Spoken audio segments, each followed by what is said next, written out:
Las flexiones. Este es uno de los ejercicios más conocidos y realizados en todo el mundo. Por esta razón, este ejercicio se realiza de cientos de maneras diferentes. De ahí que puedas encontrar en internet una gran cantidad de información sobre este ejercicio. Por lo tanto, con este video quiero darte una guía completa sobre este ejercicio. Para ello, vamos a empezar repasando la técnica y la musculatura de la flexión clásica, la flexión más popular y corriente. De esta forma vamos a tener un punto de referencia, así comprenderemos este ejercicio y todas sus variantes más fácil y de manera intuitiva. La flexión clásica consiste en encontrar un equilibrio en cada parte del cuerpo. En la posición inicial, las manos deben apuntar hacia el frente, no hacia adentro y no hacia afuera. También deben estar abiertas a la altura de los hombros o ligeramente más abiertas. Ni muy cerrado ni muy abierto. Los brazos deben estar en una línea casi vertical, ni inclinado hacia atrás ni inclinado hacia adelante. Todo el cuerpo debe estar en tensión. Debe haber una línea completamente recta desde los tobillos hasta la cabeza. Esto quiere decir que la cadera debe estar alineada con el resto del cuerpo, ni muy arriba ni muy abajo. Durante el movimiento, el cuerpo debe mantener esta línea recta en todo momento. Por lo tanto, el pecho debe ser la parte del cuerpo que entre en contacto con el suelo, no la cabeza y tampoco la cadera. Por último, los antebrazos deben permanecer en una línea vertical y deben estar alineados con la muñeca. Ahora, una aclaración importante. Esto no significa que todo lo demás esté incorrecto o incluso que sea lesivo. Por eso decidí no poner los típicos colores verde y rojo, para evitar malas interpretaciones. Esto significa simplemente que todo lo demás se aparta de la técnica clásica. Más adelante veremos cuáles son las implicaciones de realizar las flexiones con una técnica diferente de la convencional. La flexión es un ejercicio que activa una gran cantidad de músculos. Simplemente al mantener la posición inicial estás activando toda la musculatura estabilizadora, la musculatura abdominal, los flexores de cadera, el serrato anterior, los músculos del manguito rotador, entre otros. Sin embargo, los músculos principales son aquellos que se encargan de que el movimiento se complete con éxito. Como puedes observar, se tiene que mover la articulación del hombro y la articulación del codo para realizar una flexión. Los músculos encargados del movimiento en la articulación del hombro son el pecho y el hombro, más técnicamente el pectoral mayor y el deltoides anterior. El músculo encargado del movimiento en la articulación del codo es el tríceps. Una vez hecho este repaso rápido de la flexión clásica, vamos a revisar las diferentes variantes que existen de este ejercicio. Como mencioné anteriormente, existen cientos de variaciones de la flexión. Sin embargo, podemos clasificar estas variantes según cómo vayamos modificando la posición de cada parte del cuerpo. Por lo tanto, vamos a comenzar por la posición de las manos. Esta se puede ajustar a lo ancho y largo del suelo. Vamos a empezar por la posición de las manos según la distancia que hay entre ellas. Esta variable va a influir en dos factores: el tipo de movimiento del hombro y el rango de movimiento en el hombro y en el codo. Cuando realizamos la flexión con las manos al ancho de los hombros, los codos van a mantenerse pegados al cuerpo. Y cuando hacemos la flexión con las manos más alejadas, los codos van a estar separados del cuerpo. En el primer caso, estamos llevando las manos de abajo hacia arriba. A este movimiento se le llama flexión de hombro. Y en el segundo caso, estamos llevando las manos de afuera hacia adentro. Este movimiento se llama aducción horizontal de hombro. ¿Qué significa todo esto? Cuando realizamos la flexión de hombro, habrá una mayor demanda al deltoides anterior y a la cabeza clavicular del pectoral, es decir, las fibras superiores del pecho. Mientras que cuando realizamos una aducción horizontal del hombro, habrá una mayor demanda a la cabeza esternocostal del pectoral, o sea, las fibras medias del pecho.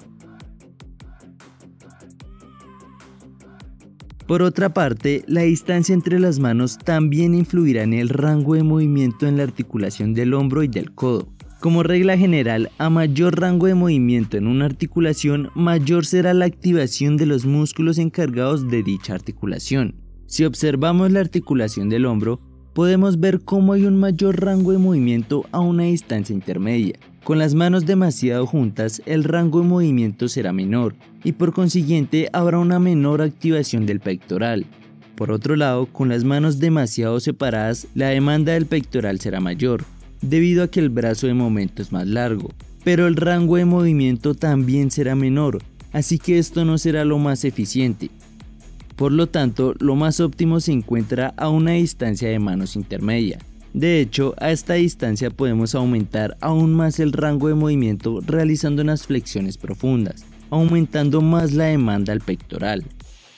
En cuanto a la articulación del codo, a una menor distancia entre las manos, como en unas flexiones en diamante, el rango de movimiento será mayor. Por el contrario, a una mayor distancia entre las manos, el rango de movimiento será menor, y por consiguiente una menor activación del tríceps. Antes de continuar, quiero hacer una aclaración sobre la posición de los codos en la flexión. Posiblemente en algún lado has visto imágenes como estas, que afirman que hacer las flexiones con los codos separados del cuerpo es un error y es lesivo para los hombros. Pero ¿qué tan cierto es esto? Como expliqué en un video anterior, el riesgo de lesión de un movimiento depende de muchas variables, pero principalmente de la carga y de la frecuencia del ejercicio. Cualquier movimiento, por muy inofensivo que parezca, será lesivo con la dosis incorrecta. Dicho esto, hay que diferenciar entre una flexión con los codos separados debido a un agarre abierto y una flexión con los codos separados incluso con un agarre cerrado. En el primer caso es natural la posición. De hecho, con un agarre más abierto podemos aplicar más fuerza. Esto se puede observar en levantamientos pesados de press de banca, en donde se realiza este ejercicio con un agarre abierto y por lo tanto con los codos separados del cuerpo. Por otro lado, en el segundo caso, podemos ver claramente que la mano y el antebrazo no están correctamente alineados, aplicando más estrés en las muñecas. Además, en esta posición se está aumentando la rotación interna del hombro, añadiendo más presión a esta articulación. Y vuelvo a recalcar, no quiero decir que si lo haces de esta forma automáticamente te vas a lesionar. Esto quiere decir que no es la posición más adecuada y eficiente, y mucho menos cuando esta técnica la realiza un principiante que está intentando sus primeras flexiones. Si tú apenas estás empezando y quieres disminuir lo más posible el riesgo de lesión, haz la flexión clásica, con una correcta alineación en todo el cuerpo y con una progresión adecuada para tu nivel de fuerza. Ahora vamos a pasar a la posición de las manos con respecto al cuerpo. Como expliqué anteriormente, en la flexión clásica el brazo debe permanecer vertical. Sin embargo, podemos colocar las manos más arriba o más abajo, formando una línea más diagonal. Si realizamos la flexión con las manos más arriba al nivel de la cabeza, estamos hablando de una variante similar a las flexiones en diamante, debido a que el rango de movimiento en la articulación del hombro es menor y en la articulación del codo es mayor, así que la demanda del tríceps será mayor. Para tener una referencia, esta variante sería el equivalente a realizar un JM Press en un gimnasio. De hecho, si subimos aún más las manos, podemos eliminar casi por completo el movimiento en el hombro, convirtiéndolo en un ejercicio principalmente para el tríceps. Sin embargo, ten en cuenta que al llevar las manos más adelante también aumenta la demanda del abdomen para estabilizar el tronco. A esta variante se le conoce como flexiones esfinge y sería el equivalente a realizar un rompecráneos o press francés en el gimnasio. En el caso contrario, si hacemos la flexión con las manos más abajo al nivel de la cintura, el rango de movimiento en el codo será menor, así que la activación del tríceps también disminuirá. De hecho, el bíceps tendrá que entrar en juego para estabilizar el codo. Además, habrá una mayor palanca hacia el hombro. Para que el cuerpo no se caiga hacia el frente, hay que mantener una flexión de hombro isométrica. Por lo tanto, aumentará la demanda de fuerza hacia el deltoides anterior y a la cabeza clavicular del pectoral. A esta variante se le conoce como lean planche push-up o pseudo push-ups. También se puede considerar una tercera variable según la rotación de las manos. Si lo analizamos únicamente desde el punto de vista de cómo influye en cada músculo, esta variable no juega un papel importante. De hecho, existe un aparato para realizar las flexiones con agarres giratorios. Aún así, algunos estudios no han encontrado diferencias significativas en cuanto a la actividad muscular al usar este aparato en comparación con la flexión convencional. Sin embargo, hay que hacer algunas aclaraciones. De acuerdo con los resultados de este estudio, al realizar el press de banca con un agarre supino, hubo un aumento en la actividad muscular del bíceps y de la cabeza clavicular del pectoral.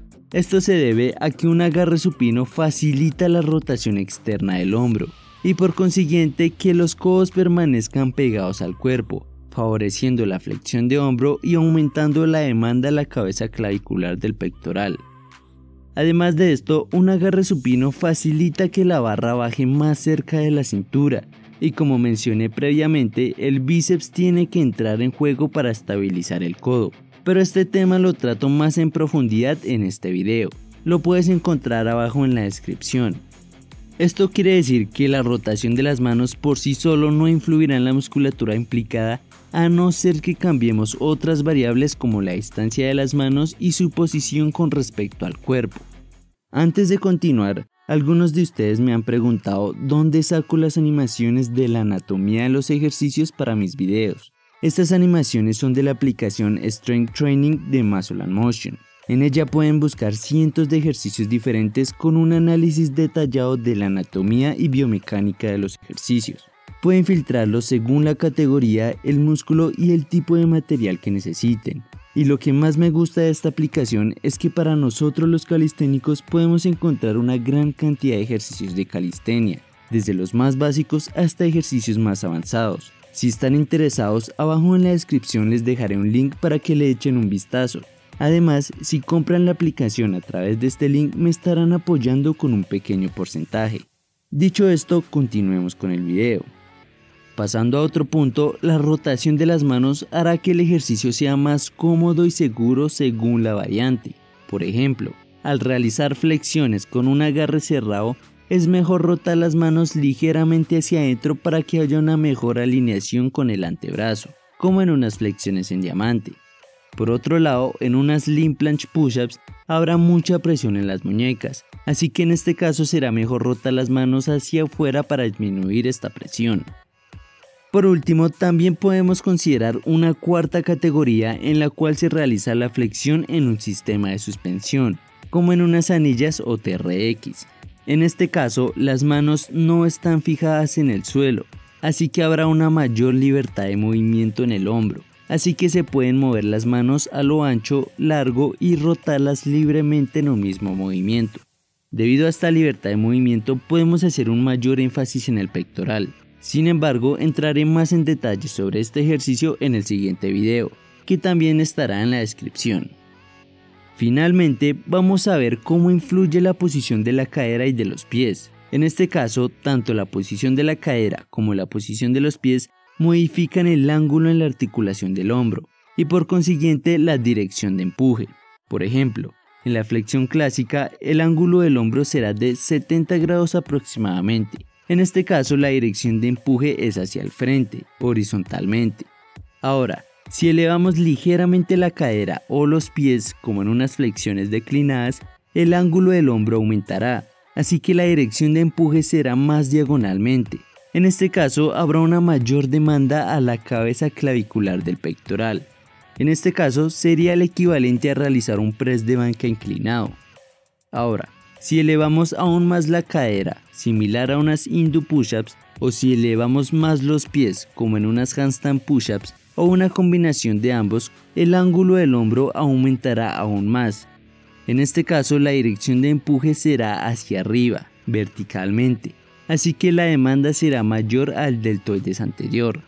Estos serían equivalentes a un press de hombro. A la hora de realizar alguna de estas variantes, es muy importante tener estos dos puntos en cuenta. La primera, el factor fundamental de estas variantes es la dirección de empuje, no la inclinación del cuerpo. Puedes aumentar o disminuir la inclinación del cuerpo, pero si el ángulo del hombro es igual, lo único que cambiarás es la dificultad del ejercicio, no la musculatura implicada. Y segundo, si quieres trabajar más la cabeza clavicular del pectoral o el deltoides anterior, el codo debe estar por encima de la mano cuando estés en el punto más bajo del ejercicio, en una línea vertical. Si por el contrario los codos están por detrás de la mano en una línea diagonal, la demanda de fuerza será mayor para el tríceps, así que ten muy en cuenta estos dos puntos según tu objetivo. Pero esto no termina acá, puedes entrar a esta lista de reproducción para aprender más sobre este maravilloso ejercicio, o también puedes entrar a mi canal para ver más contenido sobre la ciencia de la calistenia.